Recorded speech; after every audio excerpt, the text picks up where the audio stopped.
disclosure, I am feeling very exhausted today. It might already be clearly visible on my face, but I have promised myself that I'm gonna put these videos out at least twice or thrice a week.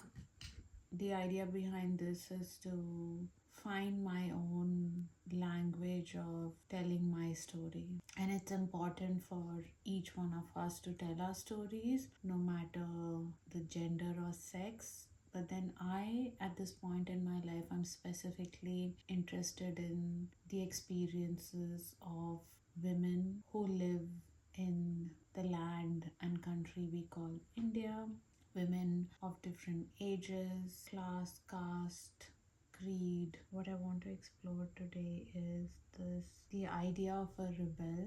I've been thinking of many things.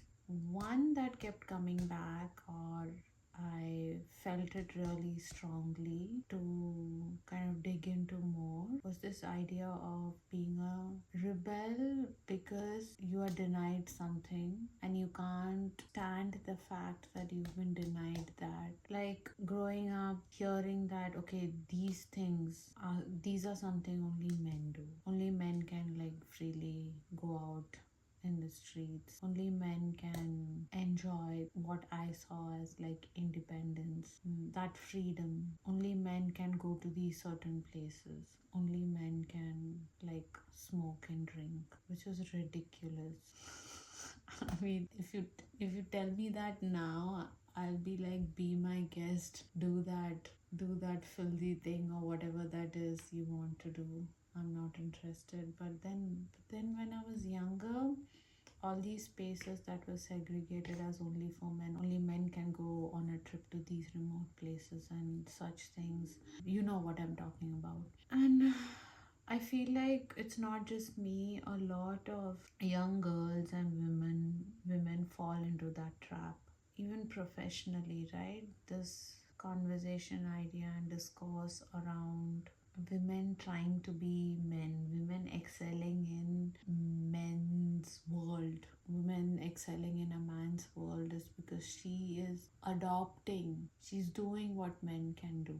And in that, she's moving further away from who she is, what it is to be a woman. She thinks that being a woman is dressing up a certain way. Wow. Yeah, dressing up a certain way, showing up in a specific way, having children, being a mother, being the nurturer, being the caregiver, being the one who puts herself second to anyone, sometimes even the pet of the house, even the staff of the house is helping the woman of the house. She is a helper to the tasks and the job of the woman of the house and not the man. So there are all these are like, we think that is what is being a woman, and we know somewhere inside us that we are not just that. And it's not like we suddenly discover this sort of gender segregation. This is something that we grow up noticing. Only thing is that we don't know how to get out of this. If you are not doing these socially prescribed role for women, then you are doing what men do. So what a woman is and how she moves and sees the world is lost on most of us. We are still discovering it. Some of us may have discovered it inside ourselves, or in like really personal and intimate spaces, and I don't think it has been expressed in like a big way yet. I think we're still in the process of discovering. While I say this, I can feel a very important line of thought being formed. This is amazing. I understand what it is. I understand much more about what I'm saying, and I think that's important. But there's so much of work involved in expressing it that I'm feeling tired already, but I'm going to try anyway because that is what these vlogs are for. As far as we know, I don't think we've evolved enough to really discover the capabilities of a woman. Wow, yeah, I think that is part of like uh, us evolving. What we don't know much about what our really early human societies, what men and women as such were like thinking. We know what they have like as a group, as a culture left for us to look at and come to our own conclusions or our own hypotheses of how what they thought and why they did what they did.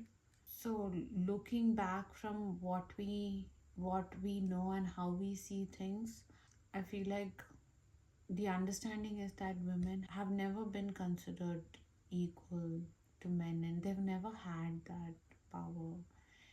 Even when they say that earlier societies were egalitarian, and they even call sometimes what they call as matriarchal and matrifocal societies were egalitarian, but there are other theories also saying that we glorify those societies as something mirroring or opposite to patriarchy, but that is probably not true because patriarchy happens in the future in this way. So, what existed was just setups that happened for the sake of survival. It was true that the power of the ability to give birth to life was revered among these earlier hunter gatherer and matriarchal, what we call matriarchal societies.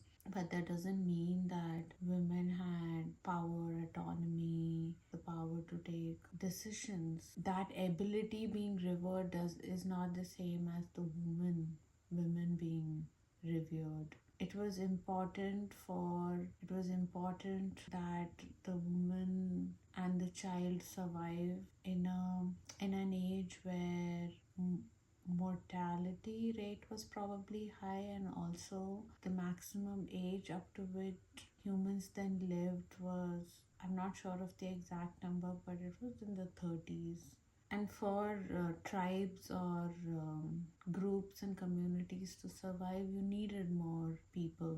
So you spend most of your youth giving birth to, I guess, kids, and not all of the infants survived because women ended up spending their time giving birth and nurturing, and because they had that role, that labor, that was their contribution to the community, because they could not go on hunting the bigger, more dangerous hunting, because you would lose that resource. The childbearing resource would be lost. So at no point have women had a sort of status in society that we are aspiring for today.